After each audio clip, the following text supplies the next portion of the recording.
जय स्वर्गेश्वर। मूल निवासियों, विशेष एसटी और माइनॉरिटीज, काफ़ी लंबे समय से तुम्हें कहा जा रहा है कि तुम कानून की पढ़ाई करो। सबसे पहले स्वर्ग ईश्वर की विधियों को जानो। ईशुओं के द्वारा स्वर्ग का वचन, स्वर्ग ईश्वर की वाणी तुम्हें स्वर्ग से लेके आकर इस संसार में दी गई और अपने जीने के रास्ते और तौर तरीके बताए गए ताकि तुम स्वर्ग के ईश्वर की वाणी के रास्ते पर चलते हुए कोई भी तुम्हें धार्मिक रूप से स्वर्ग के ईश्वर से या सत्य से या जीवन के रास्तों से भटका ना सके, बहका ना सके और तुम्हें भटका और बहका के बुराई के रास्ते यानी कि स्वर्ग के ईश्वर के रास्ते से दूर ना ले जा सके। इसलिए ज़्यादा ज़रूरी है पहले स्वर्ग के ईश्वर की वाणी, स्वर्ग के ईश्वर की विधियों को सीखो, फिर देश के कानून, राष्ट्रीय और अंतर्राष्ट्रीय विधियों को, जो कि तुम्हें हक और अधिकार दिलाएंगी और तुम्हें हर एक तरीके के भटकाव और हर एक तरीके के जीवन के रास्तों से, जो रास्ते तुम्हें दूर ले जाते हैं, वो जीवन के रास्तों पे लाके टिकाएंगी और उस पे बना के रखेंगी। मसला ये है कि पार्लियामेंट के अंदर नगीना उत्तर प्रदेश से सांसद चंद्रशेखर आज़ाद रावण के द्वारा पार्लियामेंट के अंदर मुद्दा उठाया गया कि जितने भी धार्मिक आयोजन हैं वो सरकारी खजाने से आयोजित किए जा रहे हैं और जितनी भी संघी और आरएसएस की सरकारें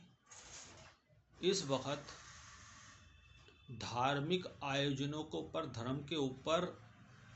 सरकार का या जनता के टैक्स के द्वारा दिया गया पैसा खूब फूंक रही हैं और उन्हें खर्चा कर रही हैं।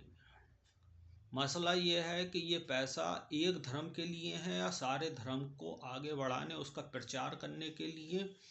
और उसके सत्य को बताने के लिए और झूठ को अलग करने के लिए और देश की जनता के विकास के लिए है। जबकि भारत एक गरीब देश है, पुअर कंट्री है और यहाँ पे धन और संपत्ति के वितरण में विषमताएं हैं। यानी कि एक वर्ग वो है जो कि 2 या 4% वाला वर्ग है जिस पे भारत की संपत्ति और धन के लगभग 99% संसाधन उपलब्ध हैं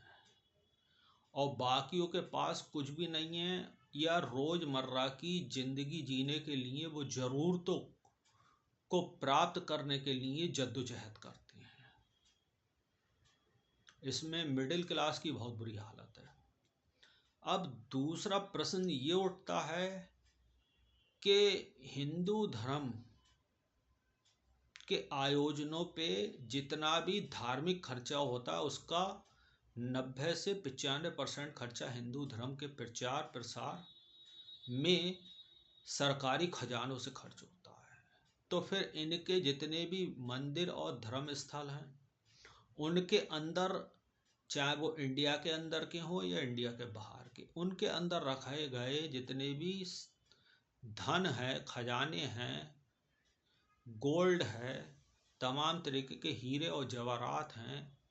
और जितनी भी इनकी प्रॉपर्टियां हैं या फिर इनके संसाधन, उस धन का आकलन क्या है, कितना धन है, आखिर उनमें उस धन से इनके धार्मिक आयोजन क्यों नहीं किए जाते, या फिर उस आयोजन को पूर्ण करने के लिए जो मालदार लोग हैं, धर्म से जुड़े हुए लोग हैं, उनसे दान और तमाम तरीके की धन प्राप्ति की जाए। लेकिन ऐसा ना करके सरकारी खजानों को बेदर्दी से लुटाया जा रहा है। तो बाकी जो हिंदुस्तान में अन्य धर्म हैं और समुदाय हैं, मत हैं, जिनके अलग अलग अपने अपने विश्वास हैं, उनके ऊपर ये खर्च या बजट खर्च क्यों नहीं किया जाता? सब पे या तो बराबरी का करा जाए या फिर सरकारी खजानों के एक भी रुपए से धार्मिक आयोजन ना किए जाएं, उन्हें पूरी तरीके से बंद कर दिए जाएं, उन पे रोक लगा दी जाए, उन पे प्रतिबंध लगा दिए जाएं। जितने भी धार्मिक आयोजन हैं तो वो धार्मिक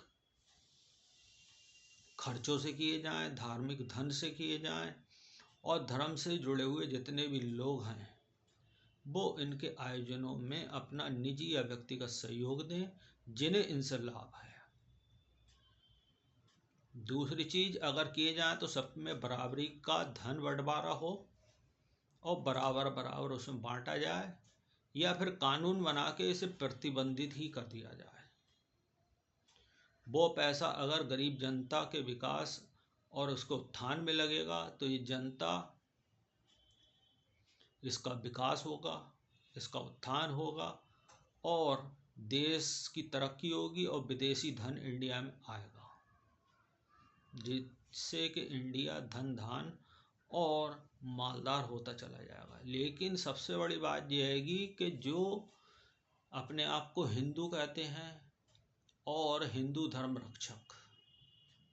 और वो सत्ता पे और पावर में लगातार अपने जतनों के द्वारा, चाहे वो गलत तरीके हों या सही, गैर कानूनी तरीके हों या कानूनी, हर एक जतन से वो सत्ता की सीटों पर बैठे रहते हैं। और वो इस सीट पे बैठ के अपने हिंदू भाई जो उनके धर्म से ही जुड़े हैं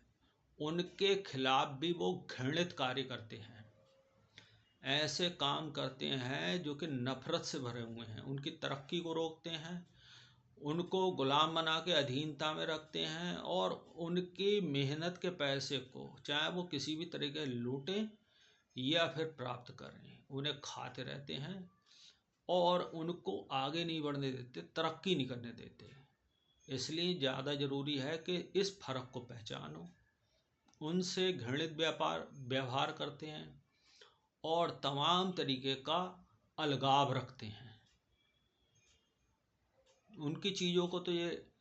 जतन से, तौर तरीकों से, सरकारी पावर से लूट के अपने पास अपनी झोली में रखते हैं, लेकिन उन्हें अपने किसी भी तरीके से हक और अधिकार में या फिर व्यापार में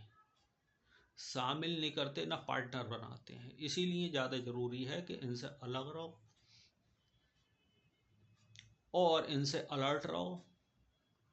और सबसे बड़ी चीज़ यह हैगी कि भारत के संविधान में और कानून में सबको बराबरी का अधिकार मिले, इसके जतन किए जाने चाहिए, प्रयास किए जाने चाहिए। और अगर इसमें कोई किसी भी तरीके की रुकावट आती हैगी तो विधि और संविधान के रास्तों से और सख्ती से पूरी तरीके से निपटना चाहिए।